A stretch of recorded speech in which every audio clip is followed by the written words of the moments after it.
Modern Gamers View coming at you, playing Puzzle Agent. This is a great game from TaleTell, and basically what we're going to be doing is, showing off the puzzle element, the solutions to the first, 13 or so puzzles. I've removed as much of the story as possible because it's TaleTell Games. They got a great story. So let's pay attention to the puzzles because, once you play it, you don't really want to go back and play it again to get the trophies or only the trophies because it's only available on the PSN network right now. Or you can also get it on the iPad or on Steam. It doesn't have trophies or achievements on those two platforms. But if you want the trophies on the PSN, definitely follow along. I'll be putting out a series of these. Great humor.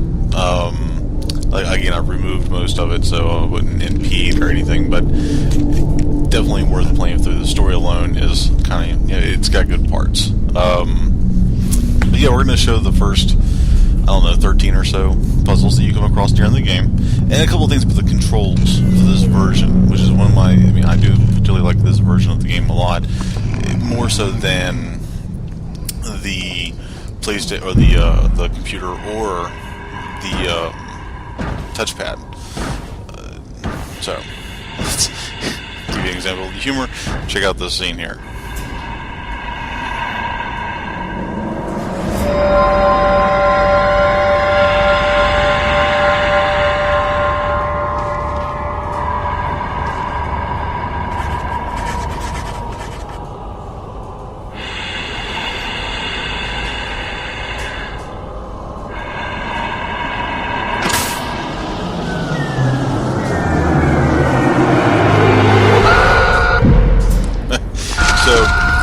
The game is fully voiced. It does have the dialogue bubbles that come up and will type out the text like a comic book version, but also has true voice to go with it, which is kind of nice. But every case starts off with a case file, gives you a example what the puzzle is about, and a lot of the puzzles are like this. They're move this around to line up this kind of thing. And now with the iPad or on the computer, this is a little bit easier because obviously mouse and you have your finger to move and drag. With the joystick, another joystick with the control pad for the PS3, it's not as easy because you can't free form around to the different pieces. They have to be almost in the line. It's okay for these one-offs here. What you gain by using playing the PS3 version as far as control will be evident a little bit later. It's actually pretty cool. It makes the game way easier. And once you have your answer, look at it. That's the way it should be.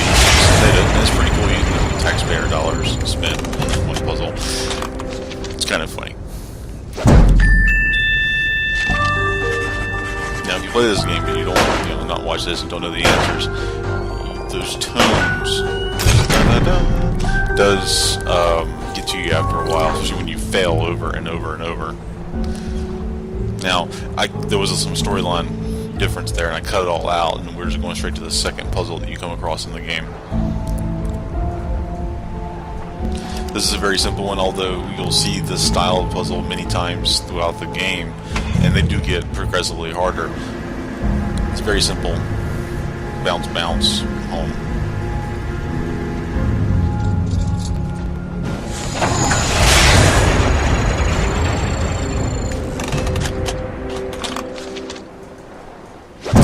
And accepted, of course.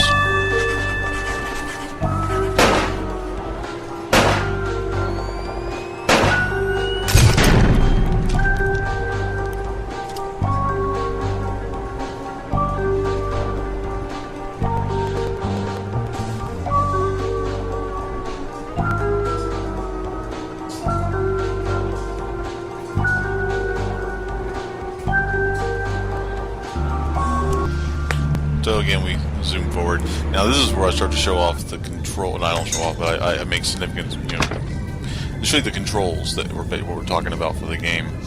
If you look right here, if you hold the R1 bumper, or the right R1 button on the controller, it gives you everything in the room that you can click on. Now, where this is really cool compared to the other, versions of the game, is, like on the PC, you have to actually move the mouse around to click on things, or on the iPad, you have to see it, almost pixel hunt, so you have a chance to miss some things. On here, you see we have a little bit of everything. We have gum, we have bubbles to talk to people, we have directional, we even have a puzzle piece that kind of represents everything you would see in the different screens. Well, the cool thing with being able to hold the R1 and see everything on the screen is you don't miss anything. You know, where if you're having to pixel hunt, you can overlook. This is another puzzle that you come across. That's obviously the answer. These are the kind of puzzles you'll see where they're tricky, because not only is it a negative at the bottom, there's also a reverse. So not only do you have to think about the opposite of color, you have to think about the opposite of direction. So.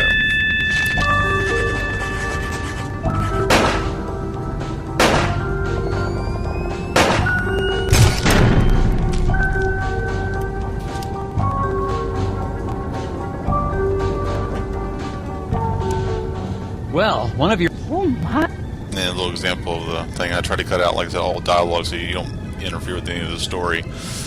Excuse me. Puzzle? There's another example set of some of the puzzles that you'll see coming, you know, as you especially progress further in the story. It's always nice turning around tiles, trying to line up a picture that you have no idea what it is. First time I played this, I thought it was just a matter of connecting all the dots, and it took me a little bit to realize that I was actually looking for something. And there it is, rubber band.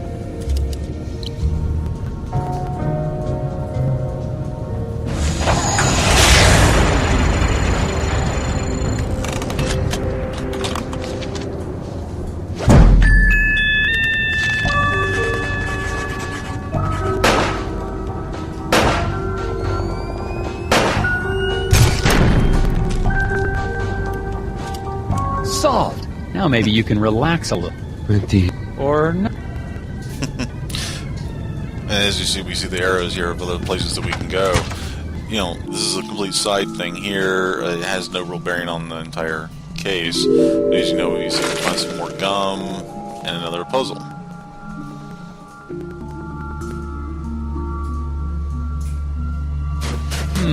Winner under... This is another great example of the puzzles that you'll find in this game.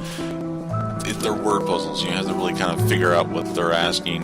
You know, you have to use context clues like, you know, a grizzly grip. Well, what's a grizzly grip? Well, obviously the big chick is grizzly. So it gives you a basic point of where to start.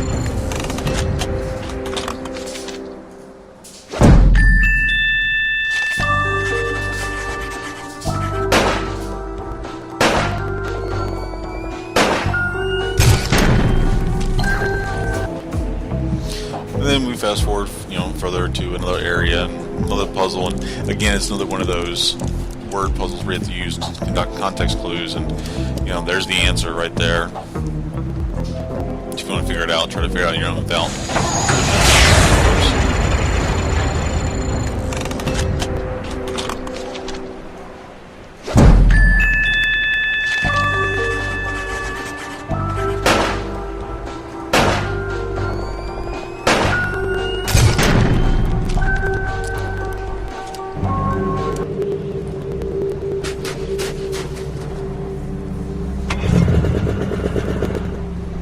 Here's a map of the area as of right now. It gives you an idea of all the different places that you can possibly go.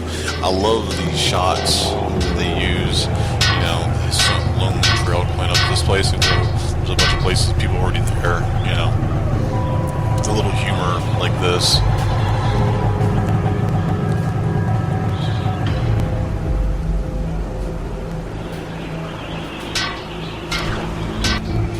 And another puzzle.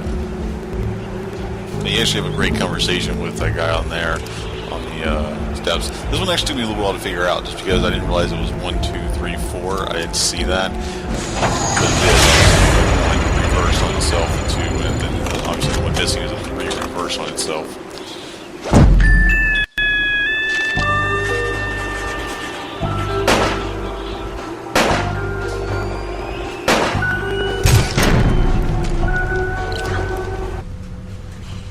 And another puzzle puzzle, because there's actually several in this diner with different customers and people you run into. And there's like a couple of trophies in here you have to be careful of.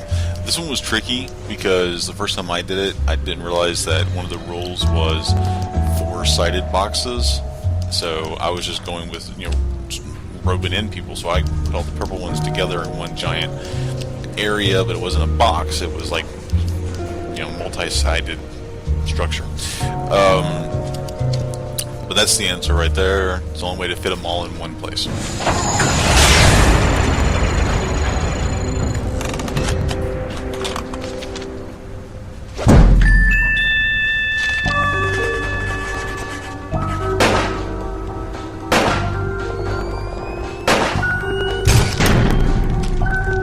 We should go right into another puzzle here. It's another one of the customers there in the diner. This one's a little tricky at first, but really the boxes themselves are the dead giveaway. You realize the little birds can carry 2, so obviously that's 1, 2, 3, 4, 5, 6. The big square box obviously would have 4, 2 and 2, and then 3 in the next box, and then 1 in the last one, so it's 14 total. Birds are important because that's actually several puzzles in a row. As you'll see, I think we're actually about to do another one now. So, you either really figure out how to lay those out. You do 3 Another of those puzzle. to get a trophy. I think we're actually going to do the second one now. How are you doing, Steve? For Steve. Yep, birds. Here we go. Wow. Now, again, I removed all the dialogue so that I wouldn't spoil anything, because it is, like I said, it's pretty humorous. So this one's a little more interesting because you got to draw the circles to show the division of weight. So we know like the mallard can carry 4, so obviously 2 on one leg, 2 on the other leg. Now it leaves 3 in the bag. Well, one bluebird can carry 2, the little bluebird can carry 2, but you have to separate it because everything's got to be equal. The owls can carry 1.5. There's 1.5, which would be a total of 3. So that'd be 3 on one, 2 on the other. Boom. I screwed up on this because if you look, I didn't have the mallard set right. See, there's 5 in that bag, so there's 2 unaccounted for. So I had to go back and redraw this line. There, and that's your answer right there.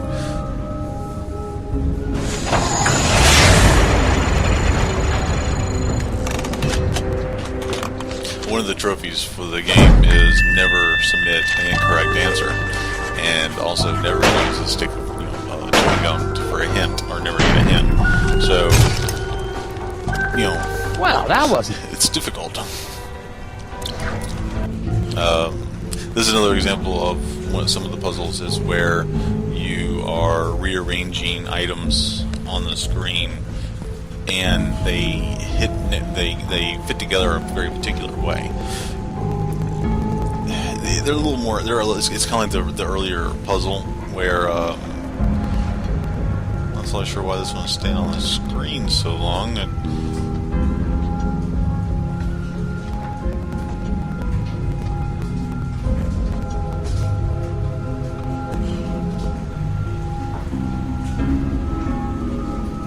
So again, this puzzle here is going to represent kind of one of the failings of the control system for the PS3, just because the controller, it's a little rough using it, and you'll see when I actually start doing the puzzle that it takes me a little bit to get to select the right pieces that I really want.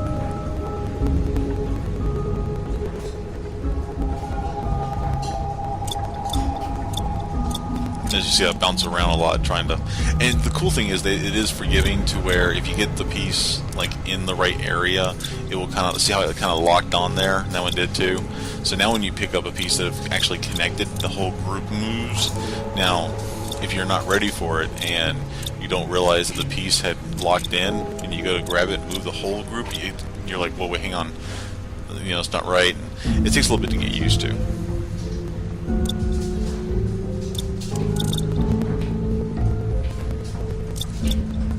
And this one is really hard to fail. This one, it's just a matter of moving the pieces around until they fall into place, and you can feel them. It's not you can't feel them, but you sense them when they lock in.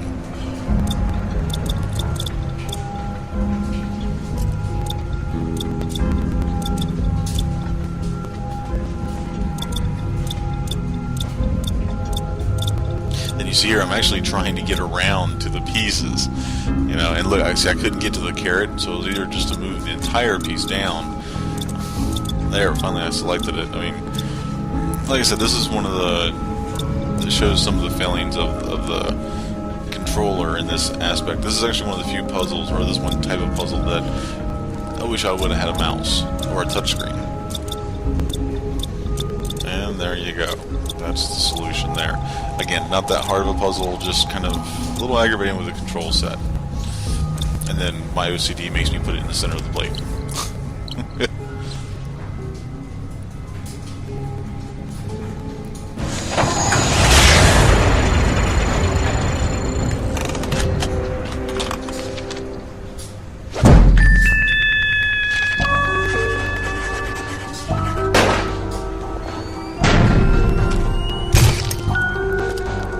there you go. Thanks. So,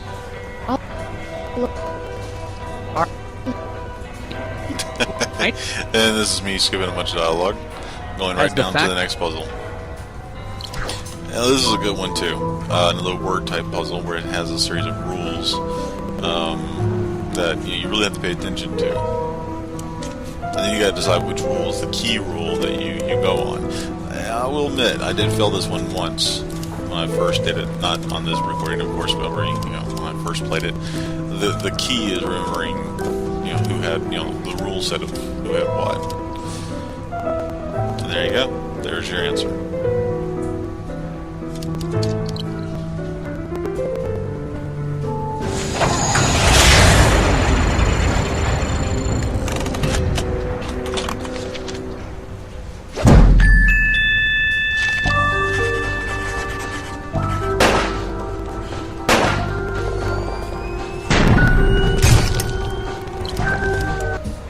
So basically we're going to do one more puzzle for this video here. This is going to take us up to probably, I'd say, about a third through the game, which is about 13 or 14 puzzles. Maybe 15, I can't remember at this point. I think it's like 13. And we'll end this video with a nice little, cinematic little video of what's going on in the game. And, I hope you enjoy Puzzle Agent. Definitely, if this gets you started, finish out the game on your own. It's only $9.99 on the PSN. Phenomenal price. You can't go wrong. If you want to get it for the iTouch, I think it's $4.99, and then I know it's $4.99 on Steam. So definitely check it out.